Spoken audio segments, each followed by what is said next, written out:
Hello दोस्तों। आज मैं लाया हूँ आपके लिए सुपर कमांडो ध्रुव की पहली कॉमिक प्रतिशोध की ज्वाला। सुपर कमांडो ध्रुव आपने सभी ने सुना हुआ है नाम। उसकी पहली कॉमिक प्रतिशोध की ज्वाला। यह कहानी उस युवक की कहानी है जिसे समाज से अपराध के कोड़ का खात्मा करने का बीड़ा उठाया। यह बीड़ा उठाने वाला हाथ है उस किशोर का जो आसमान में चमक रहे ध्रुव के तारे के समान अपराध खत्म करने की अपनी प्रतिज्ञा पर अटल है और जिसका नाम है सुपर कमांडो ध्रुव। अपराध कहीं भी किया जा सकता है, पर कुछ स्थान लुटेरों के लिए भी स्वर्ग के समान होते हैं। जैसे कोरे में ढका राजनगर का बंदरगाह। एक बूढ़ा आदमी जा रहा है, जल्दी करूं वरना आखिरी स्टीमर भी छूट जाएगा। तभी दो आदमी पकड़ लेते हैं। चिल्ला मत बुड्ढे, स्टीमर टूट गया तो छूट गया तो कोई बात नहीं, पर अगर जान छूट गई तो फिर नहीं मिलेगी, समझा? बूढ़े का मुंह चिल्लाने के लिए खुला और तुरंत बंद कर दिया गया। हप हप, माल कहाँ है, जल्दी निकाल। उनमें से एक ने उस बुड्ढे का मुंह बंद कर दिया और दूसरा उसे धमकाने लगा। लेकिन तीनों ने किसी ने भी इस चिड़िया की तरफ ध्यान नहीं दिया जो बिजली की रफ्तार से शहर की तरफ उड़ी और चीप चीप चीप चीप किसी को कुछ बता रही थी। समझ गया, चलो जगह बताओ मुझे। और कुछ 30 सेकंड बाद धड़ धड़ धड़ धड़ धड़ धड़। शाका, यह तो उसी की मोटरसाइकिल की आवाज है। तो भागो।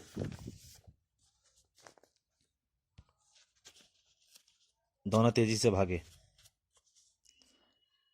परंतु मोड़ मुड़ते ही दोनों भय से जड़वत हो गए। हमको माफ। माफी या तो कानून देगा या फिर ऊपर वाला। शुम आह,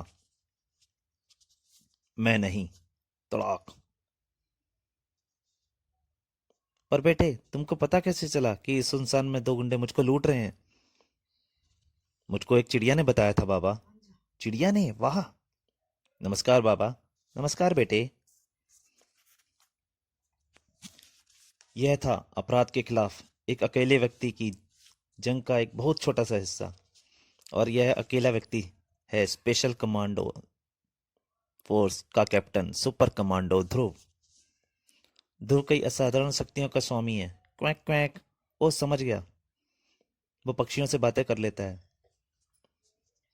जिसका सिर्फ नाम सुनकर ही कई अपराधी गलत काम न करने की कसम खा लेते हैं।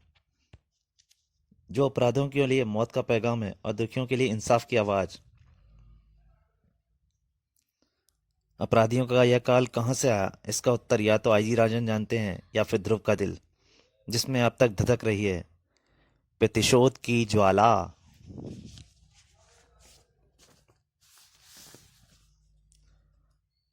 दरअसल इस कहानी की शुरुआत आज से 18 साल पहले जुपिटर सर्कस से होती है। जुपिटर सर्कस इस देश का मशहूर सर्कस है। जुपिटर, जहां अपने अपने फन में माहिर कलाकार अपनी आश्चर्यजनक कलाओं से जनता का मनोरंजन करते हैं। जैसे छुरेबाज रंजन खट, जिसके चाकू जब हवा में चलते हैं तो दर्शकों की सांसें गले में ही रुक जाती हैं। रिंग मास्टर शेर खान, जिसके चाबुक की एक फटकार पर खूंखार शेर कूद कर भी गुजरने को तैयार हो जाते हैं। निशानेबाज सुलेमान, जो आंख पर पट्टी बांधकर भी उड़ती चिड़िया की आंख को निशाना बना सकता है। मोटरसाइकिल सवार पवन, जिसका कारनामा देखते देखते कई दर्शक दांत से अपनी उंगलियां काट लेते हैं। धड़ धड़ धड़ धड़। स्ट्रॉन्ग मैन हरक्यूलिस, जिसका जैसा नाम है वैसा ही काम। इस सब बेजोड़ कलाकारों का जुपिटर सर्कस का शो हमेशा हाउसफुल रहता है। परंतु इन सब के बावजूद सरकार का मुख्य आकर्षण राधा और श्याम का झूले पर करतब है, जो जब जमीन से 60 फुट ऊपर हवा में दिखाए जाते हैं तो नीचे जाल नहीं लगता। ऐसे में जरा सी भी चूक का अर्थ है एक निश्चित और दर्दनाक मौत। परंतु ऐसे खतरनाक करतबों को दिखाते हुए समय ये कलाकार क्या सोचते रहते हैं, आइए सुने। राधा, मैं बहुत दिनों से तुमसे एक बात कहना चाहता हूँ। तो सोच क्या रहे हो, शो खत्म होने से पहले ही कह डालो। राधा, मैं तुमसे प्यार करता हूँ। और और क्या, आज ही कह डालो। और तुमसे शादी करना चाहता हूँ। तुम तैयार हो? पर इससे पहले कि श्याम राधा का जवाब सुन पाता, पंडाल तालियों की शोर से गूंज उठा। तुमने क्या कहा? मैं सुन नहीं पाया। मैंने कहा हाँ, सच। हाँ बुद्धू, तुम इतने डरपोक हो, यह मुझको पहले नहीं पता। दरअसल राधा, यह बात कहना झूले पर करतब दिखाने से भी ज्यादा मुश्किल है। ऐसा क्या? तो इस तरह इस संबंध की शुरुआत हुई, जो जल्दी ही पत्नी पत्नी के संबंधों में बदल गई, और इसी पवित्र संबंध ने शीघ्र ही एक हृष्टपुष्ट पुत्र को जन्म दिया। देखो श्याम, हमारे बेटे की आंखें कैसे चमक रही हैं। हाँ राधा, इसका नाम भी हम चमकते सितारे पर ही रखेंगे। उत्तर का सबसे चमकीला सितारा, ध्रुव। एक बच्चे के आने से पूरे जुपिटर का माहौल ही बदल गया। नन्हा ध्रुव सिर्फ सर्कस के कलाकारों का ही नहीं, जानवरों को भी आंखों का तारा था। मासूम जानवर अपने खाने का हिस्सा बचाकर ध्रुव के लिए ले आते थे। ओह नहीं सबीना! और सर्कस का मालिक जैकब तो जान छिड़कता था ध्रुव पर। आजा आजा बेटा।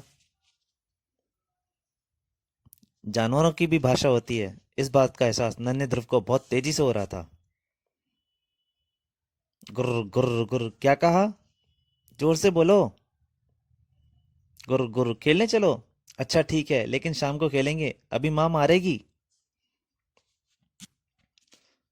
5 साल का होते होते ध्रुव कई कलाओं में माहिर होने लगा था। घबराओ मत, वह गिरेगा नहीं। रस्सी पर चलना उसके लिए खेल है। चाकू की निशानेबाजी, छुरेबाज रंजन को सबसे ज्यादा भरोसा था ध्रुव पर। वाह वाह, सिर्फ आधा इंच की दूरी पर कटा। निशानेबाज सुलेमान को भी दांतों तले उंगली दबानी पड़ी। धाएं, यह तो मेरा भी बाप निकलेगा। जो शेर बाघ शेर खान तक की बात नहीं मानते थे, वे ध्रुव के इशारे पर अपनी जान दांव पर लगा देते थे।